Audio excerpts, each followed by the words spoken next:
Hey guys, this is Dom with Pie for Life Games here, and I'm here with Gavin, who just got top 4 of the Ulti Nibiru tournament that we had today at Battlegrounds in Canton. So how was your overall tournament experience, Gavin? Swordsoul's best deck. Like, I was having a good time all day. This shit hits. Yeah, I'm just a big fan of Swordsoul. Jude helped me make the deck, so here we are, top 4. All right, let's get into your deck profile. Okay, so this is like the most helmet shit on planet Earth sometimes. So we got triple Moye, we got triple Longyan, and we got a double Taya. And for other names, we're just playing triple Ecclesia and Emergence. The goal, you always get to Moye. If you go second, you just go for Taya and you just kill him. Like, that was basically just the game plan for today. Did not fail me once, except for top 4 against Aaron, shout out. But yeah, I think this ratio is perfect. If you don't play 3, you're fucking bummed. Oh yeah, no, like straight up. There's no reason to not be playing 3. Like, 2 of is like, I can understand cutting that, but no, like, you need it for the side pattern, you need it for going second, and it's another tuner that you can always have to play around them getting rid of your token. Okay. So that's all the slows, and the one blackout, honestly, I barely use this effect at all today. Like, I think I used it like once against Cash, but other than that, it's just for banishing. Then we got the Tenyis. I played this a little differently than I think Jude did. Yeah. I just like to max out on the names. I'm playing double cycle. The reason I like to max out is just because, like, you never know going into game 1 whether you're going first or second. So this is the best one to see going second, and this is the best one to see going first along with Yashina. So you just always want to have the name in hand.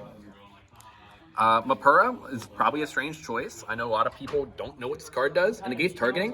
So if you try to a Rise Heart, get rid of the token, you can just banish Mapura from hand, and it just negates the activation. It's the exact same thing with Blackout.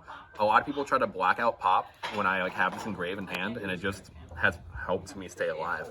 The other cool thing about it, and the real reason you play it, you don't play it for the targeting. You play it because of the fucking fire. So the thing is that Shathana's a water. And Shathana has a better effect, but when you pair it up with Ashina Moye, let me find my Moyeezy again. Water, fire, the token's a water. So if you have a water token and you have a fire, you always get a double spin back with Baxia. So that's the idea behind it. I like maxing out personally. I don't know what your reasoning is for cutting him. I think he played 41 cards, and I played 40. And I just cut this just because, like, realistically, if you need the third one, I think the game's probably going too long anyway. And it really kind of doesn't matter because you're already playing 9 names to trigger Vessel. Realistically, I don't think it matters. I just wanted to cut the deck down to 40. And realistically, I think you could get away with playing either 2 Adhara or 2 Vishuddha, just kind of personal preference. I've always played 2 of this card, and I thought it was fine. And in my opinion, I think it's pretty marginal whether this is better than Shathana. It really doesn't matter. Also, we didn't talk about it, but no Circle. And playing the 4 is, I just don't think you need Circle right now. That card is awful going second against Kashtira. And his graveyard effect is nice, but, like, Nib is in everyone's deck, so you just need to get access to Chaofeng, and you don't play 3 of this because drawing 2 of it sucks, and especially going second, drawing 3 of it sucks. But that's the only difference, is that I played 1 less Tenyi, but I think it's marginal because you're still seeing 9 hard names going first. And the Chaofeng combo is ridiculous. Like, just summoning Chaofeng against a lot of decks is an FTK. And the really cool thing is that if you open up a Vessel, you can always play around Nib. So whenever I got Nibiru, I would sometimes just hold this, and I'd have the 2 names now, and I'm just making everything I need.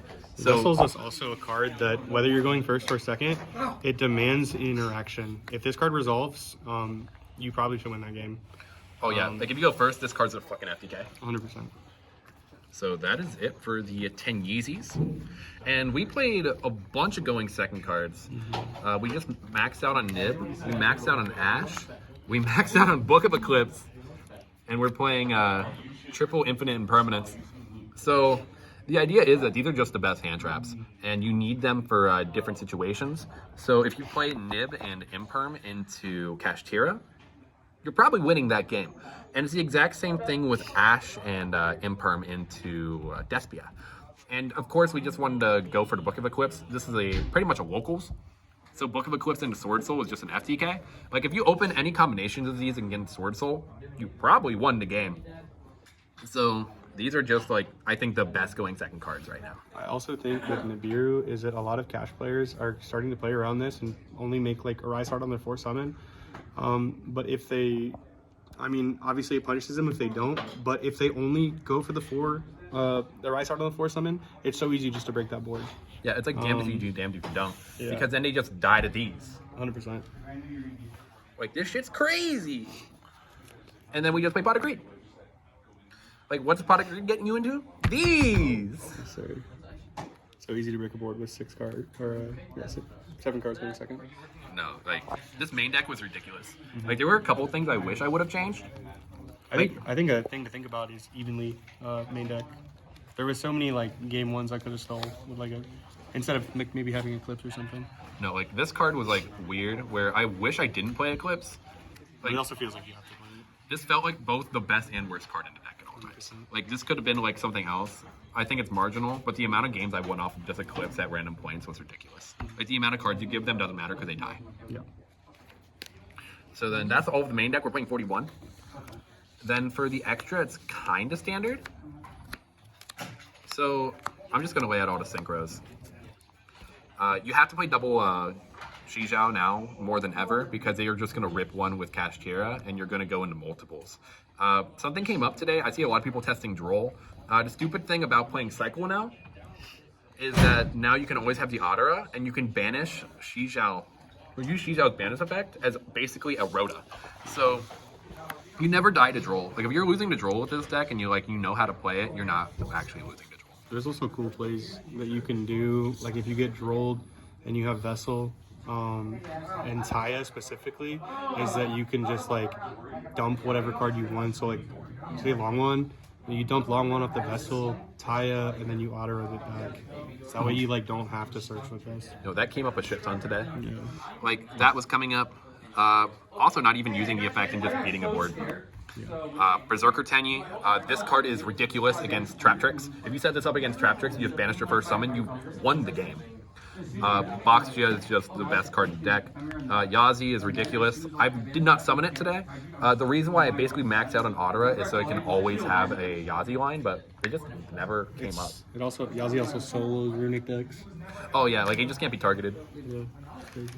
Yeah. Sinister Sovereign is the best synchro. Basically now you just always have to make this because of Nib being everywhere. But yeah, if you make this into cash, you win. You make this into cash, you win. There's a double 10 line if you just end on that. You FTK your opponent. And this was out of everyone's extra deck for the longest time. And I don't think people realize how ridiculous this is. It's so mandatory. If I told you that you can search Ash Blossom by popping it with fucking Blackout, would you? Would you? Like, I don't care. Like, I already played around your Nib. Like, I'm just popping this later on. I'm just getting free advantage. Or if I don't have any engine, it's a second follow-up. Also, Like, there's a third effect no one realizes. hey, you just beat into something and you just search a tuner. No, you search the same attribute. Oh, it's search. Huh? No, it summons the same attribute. Oh, shit. The card's insane. Read your cards. Read your cards. That came up.